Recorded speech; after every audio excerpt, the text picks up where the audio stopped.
Hi there, this is Talia the dietitian, and given the state of everything that's going on right now, I wanted to talk about schedules and mealtime schedules. This is a topic that frequently comes up, and now it's quite important because our kids are home with us, and this can really be an area where we struggle with. I had another video about boredom eating and wanting to eat out of boredom, so this is kind of a nice piggybacking video to help you have a solid schedule. Now, there are a few reasons why schedules are so important. One of them is that we need children to build up an appetite. If they never really get hungry, they never really know what it feels like to satisfy that hunger. And that's what we want them to do. Obviously, we don't want them to be at the point where they're starving and having a lot of problem behaviors because they're so hungry. But we do want to make sure that they're not grazing throughout the day. Grazing has many issues, including dental caries or cavities on their teeth, that they never know what it feels like to be hungry and actually satisfy their hunger, and it can lead to mindless eating and not actually paying attention to what's going on. So we really do need to stick to a schedule. All right, so where do you start with a schedule?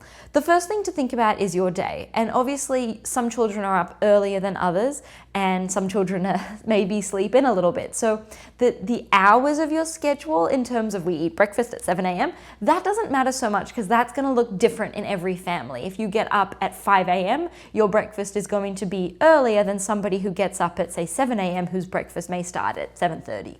So keep that in mind.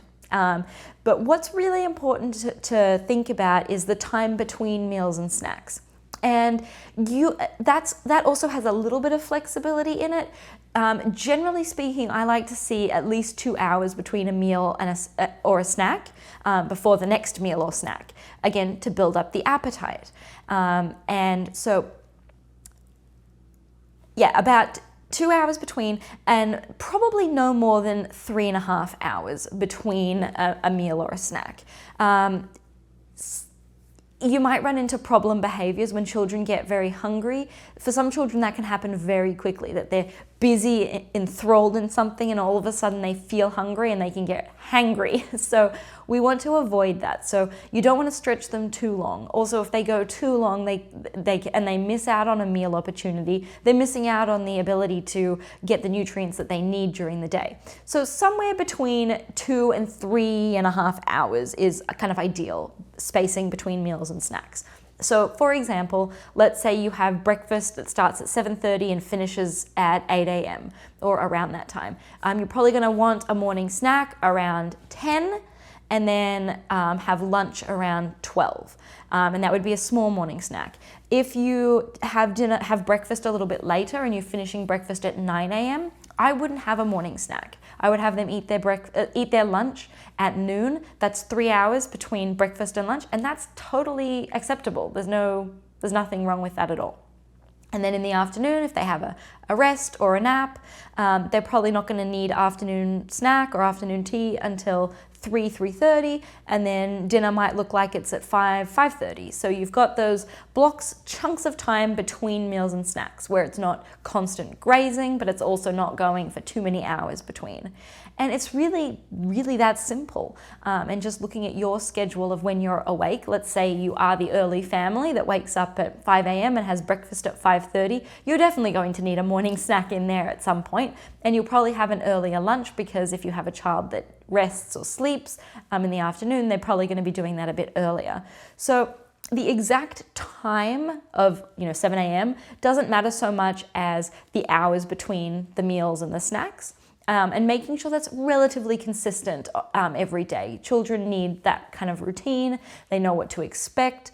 But again, that specific time of, say, 7 a.m. or 8 a.m. doesn't matter so much as the time between.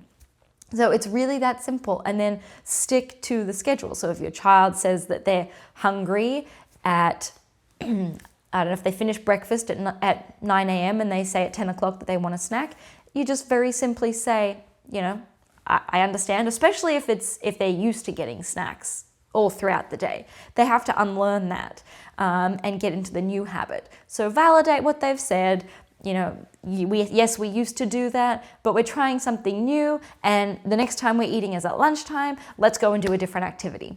and be really confident in the way that you are redirecting them. You are telling them this is what's happening. You can acknowledge that it was different before, but you're doing it differently now, and just move on with it. And if they have feelings about that, that's fine. Like, it's a big change to them. If they're used to just asking for a snack and they get a snack, and all of a sudden you're saying you can't have a snack right now, they would be upset. That's understandable.